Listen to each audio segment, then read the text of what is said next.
Hello racing fans, this is NASCAR Racing Fan 2015, back with another Paint Scheme Collab, and this is the appreciation video for Dale Earnhardt Jr. As we all know, Dale Earnhardt Jr. made his last start in the Cup Series at Homestead, and this weekend will be making his last start in the NASCAR Irwin Tools Cup Series at Homestead, and Dale Earnhardt Jr. will be driving this awesome paint scheme tributing back to his rookie season, and this car is phenomenal. I am so glad to get this in the collection, and it's going to be a beauty tomorrow at Homestead. And basically his video is just going to be summing up his better paint schemes in his career, kind of walking through the legacy of Dale Earnhardt Jr., and it's going to be a touching tribute to all the cars that he ran and looking at all the glory of those paint schemes. So we're going to get right into it.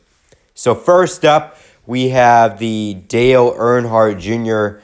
number 8 car. And believe it or not, well, I think I have his 2006 car package, but this is the only 8 car I have that's not packaged. So yeah, I mean, I didn't really collect much back then, so this is really the only car. And yes, it is pretty banged up, as a lot of circumstances happened with that. But anyways, you know, this was the simple scheme that Dale Earnhardt Jr. ran. He was big with the Budweiser cars, almost as recognizable back in the day as, you know, his father's Goodwrench car, Jeff Gordon's DuPont car. I mean, you recognize the Budweiser 8 car. And Dale Jr., you know, if you guys if you guys haven't seen Dale Jr. that much of success, he was really good in the 8 car back in the day. He was actually a top-tier contender. You know, he won 6 races in 2004. He was king at the plate tracks. He won almost everything in that 8 car before he went to the 88, and his performance rapidly declined. He was a really good driver, and a lot of people thought he was going to win a couple championships, but he just could never get there in the 8 car. I mean, circumstances obviously happened, you know. The death of his father at Daytona could have set that off, but we never know. So anyways, next up, we have the change as Dale Earnhardt Jr. You know, like I said, his performance started doing bad. There was some drama between him and his stepmother, Teresa Earnhardt, and eventually he decided that DEI wasn't the way for him, and he left his dad's team and decided to go to Hendrick Motorsports. And I remember seeing this like, oh, he's going to go to Hendrick. I just knew he was going to go to Hendrick Motorsports, and that's what happened. Because I watched it live on TV, and I was still surprised anyways that he was still going, but it was still really cool. And it was obviously announced that Amp Energy Drink and National Guard would be sponsoring him in a co-primary sponsorship, similar to Martin Truex Jr.'s co-primary sponsorship now. And, you know, they did a very good job with these paint schemes. I really like the simplicity. This is a classic scheme, honestly. You know, you have 2 schemes that have the same outlining, and you know, the colors, just the green and the blue, are fantastic on these cars. And you can see that, you know, you also have the 88. I mean, that's Dale Earnhardt Jr.'s 8, except it's doubled, and you have it in red, so it's just like the Budweiser days. So this car is a touching tribute to the 8 car. Next up, we have probably one of Dale Earnhardt Jr.'s underrated paint schemes. This is his 2009 Amp Energy, as this was a special scheme that he ran. And like I said, Dale Jr. at Talladega, I mean, normally he ran a lot of special paint schemes, and he was well on TV a lot of the time. So this car was always seen on camera and recognized, and I think he led a lot of races at that time, and he did really well. And I think, honestly, this is one of his underrated paint schemes, just because it has the black. It kind of reminds me of Dale Earnhardt. It gets the Dale Earnhardt vibes. And Dale Jr., I feel like black was his favorite color. I mean, I wish he would have ran more black cars. That would have been awesome.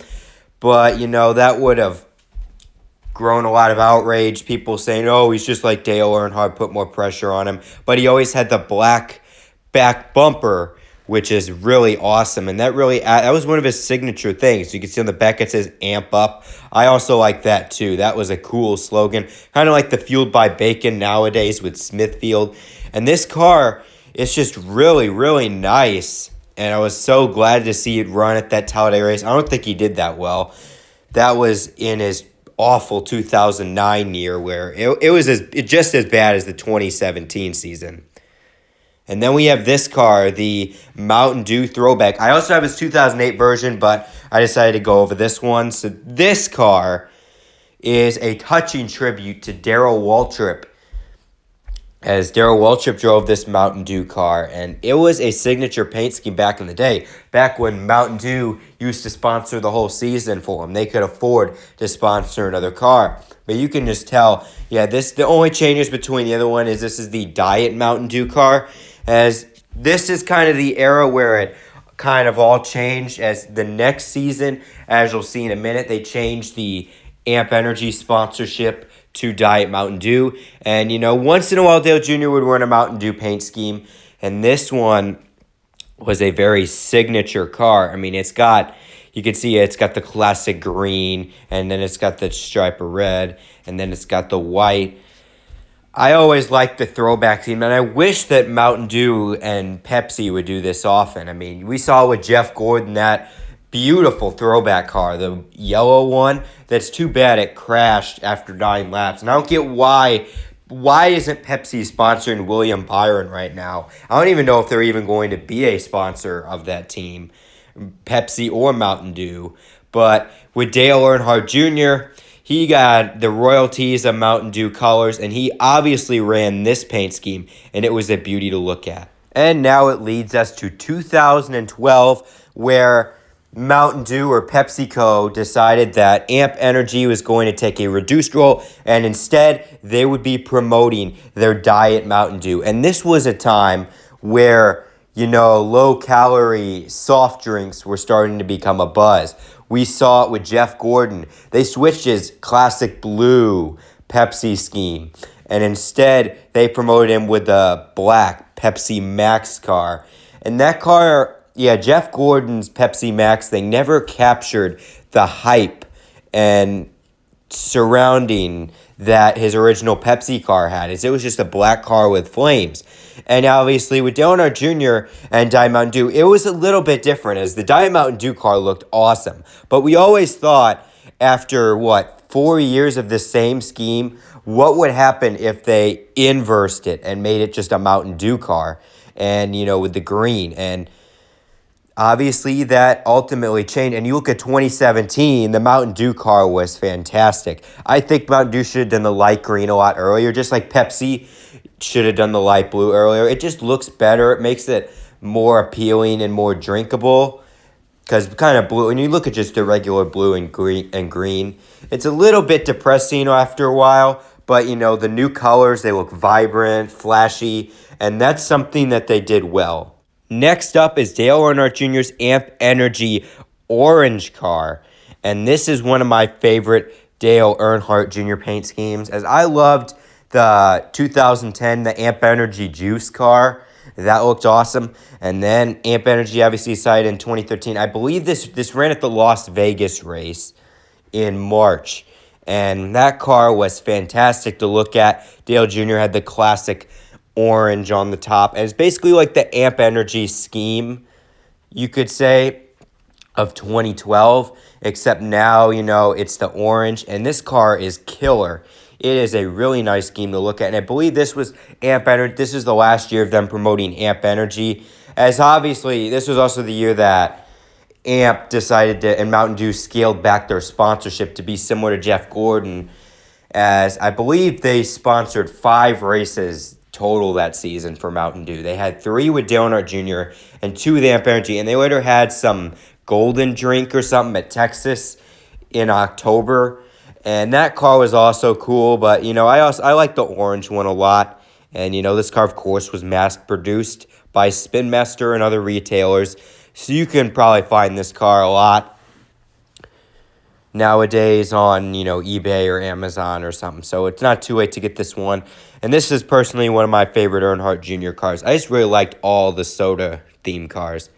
And this car is a very big one to have in the collection, as this was Dale Earnhardt Jr.'s 2014 primary paint scheme. And this car guided Dale Earnhardt Jr. to his best season at Hendrick Motorsports. And it all started with the Daytona 500, winning that race, starting off the season with a bang. And man, the fans went nuts whenever he won. It was really a spectacle in that race under the lights. And it was a very long race and a hard-fought win for Dale Earnhardt Jr. And then, obviously, that was his first big moment at Hendrick Motorsports, because if you remember, at this point, Dale Earnhardt Jr. had only won 2 races in 6 years. That is terrible, and I'm surprised Dale Earnhardt Jr. still had his ride, but obviously it was because of money.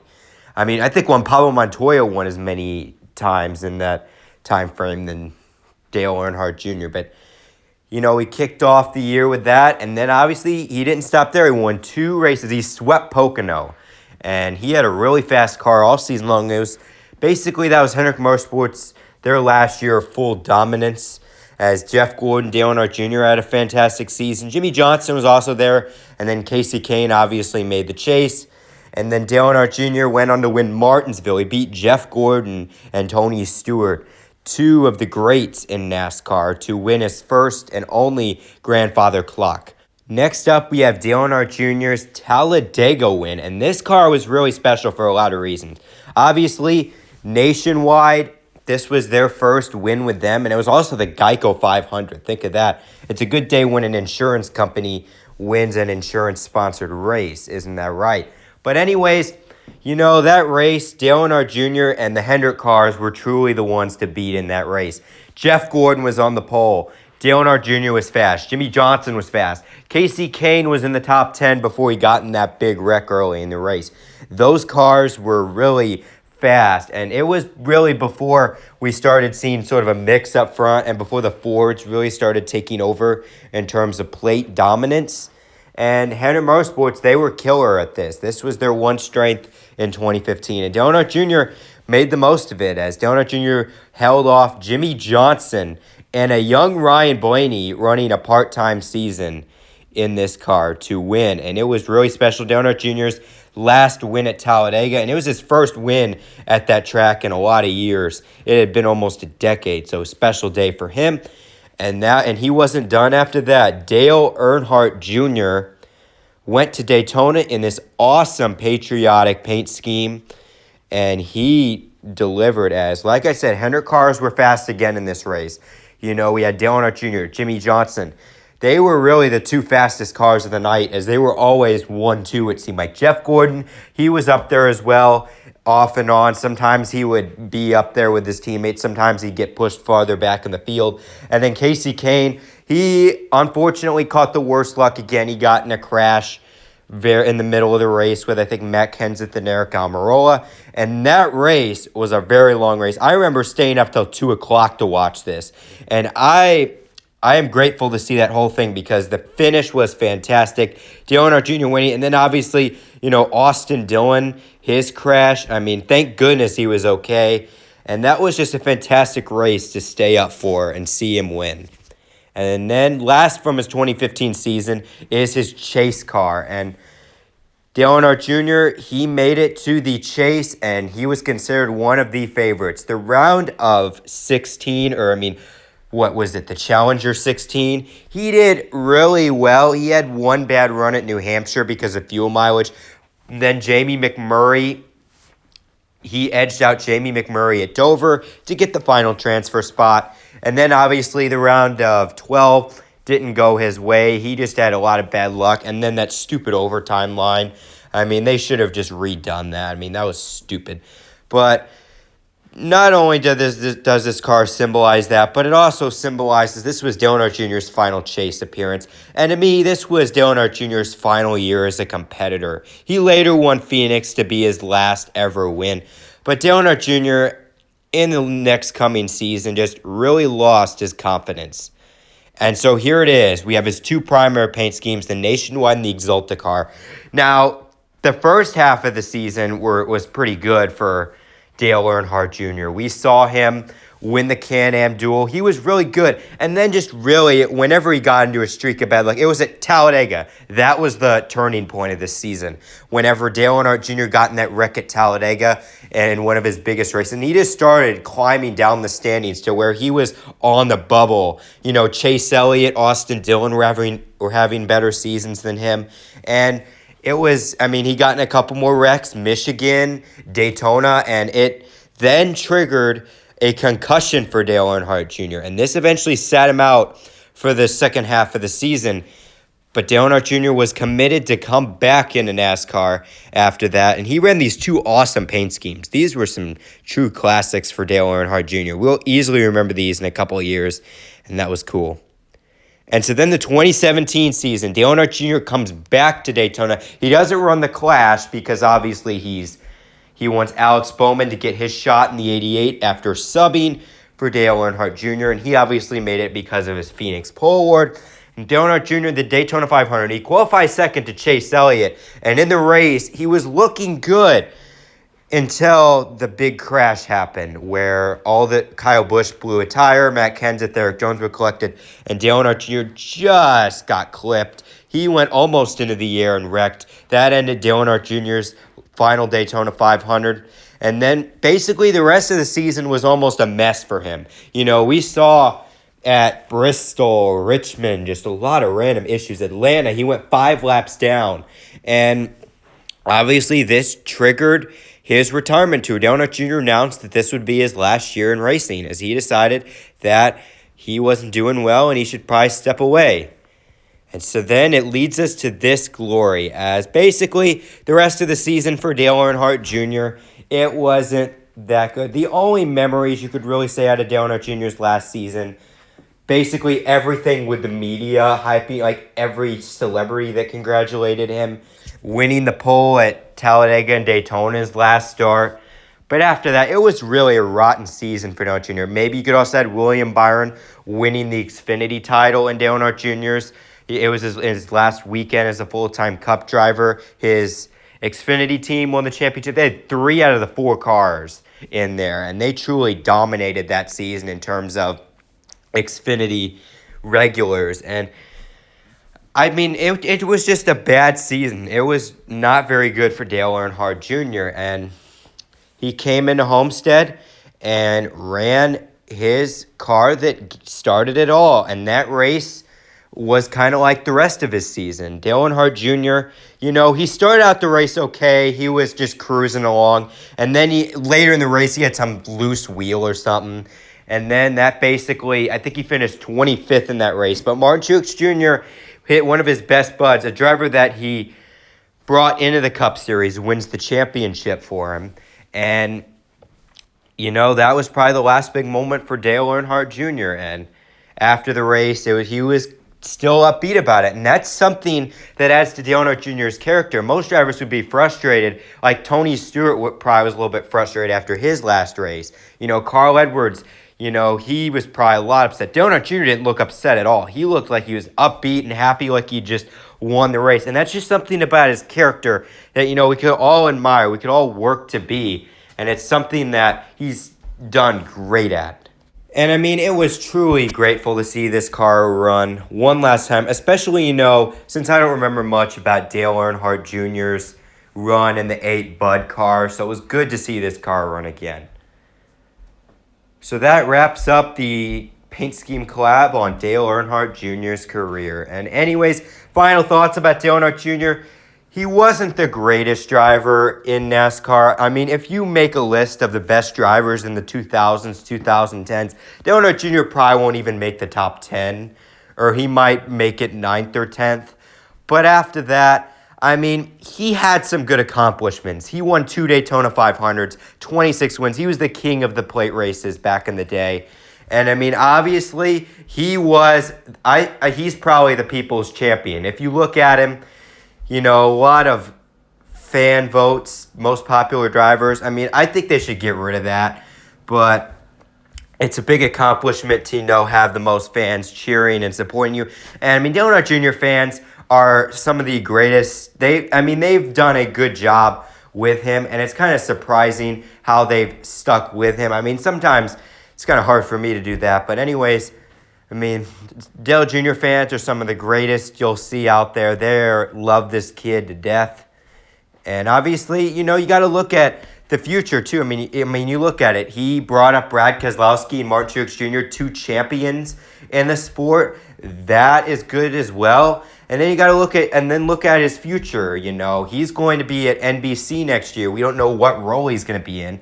I hope he replaces Jeff Burton. I don't like Jeff Burton as an announcer. He's just too generic, and he says something like Clint Boyer, he certainly had a better second half than the first half of the season. He says stuff like that. But after that, I hope he does. I hope that. And then you never know. Dale Earnhardt Jr. could take over at Hendrick Motorsports in terms of owner. I mean, we don't know what's going to happen. Remember, Ricky Hendrick died, and he was supposed to be the successor to Rick Hendrick. But now, you know, it's wide open. Jeff Gordon, it looks like, could be owning Hendrick Motorsports in the future. Dale Earnhardt Jr. I don't know about Jimmy Johnson yet. There hasn't been much talk about him possibly owning Hendrick Motorsports or anything. I mean, he's still racing. They haven't even considered that. But, I mean, I think people are going to know and remember Dale Earnhardt Jr. for years. Even, you know, in the next generation, in like 10 years, they're going to know Dale Earnhardt Jr. very well. Similar to how I know Dale Jarrett. I mean, the only things I remember about Dale Jarrett as a racer was the commercials about him running the truck, and then probably his final 2 races or something.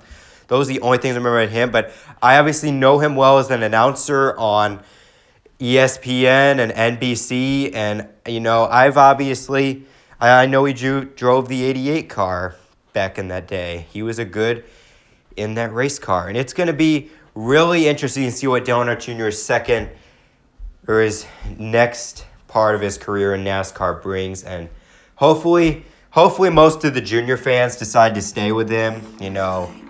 But, and I mean, obviously for the 88, Alex Bowman has a lot of potential. I think he might be one of the most underrated drivers heading into next season. He might pull off a couple wins.